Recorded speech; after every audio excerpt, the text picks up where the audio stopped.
بسم اللہ الرحمن الرحیم۔ قربانی کے دن قریب آ رہے ہیں۔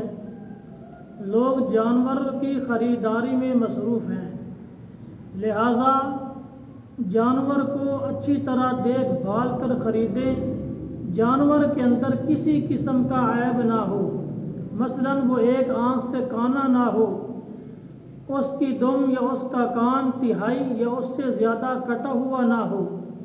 اسی طرح اگر وہ 4 تھنوں والا جانور ہے تو اس کے 2 تھن خشک نہ ہو۔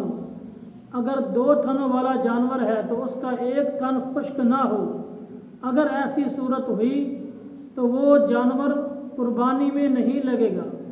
اسی طرح اگر کوئی ایسا لنگڑا جانور ہے کہ وہ مذبح خانہ تک خود چل کر نہیں جا سکتا تو ایسا لنگڑا جانور بھی قربانی پہ نہیں لگ سکتا۔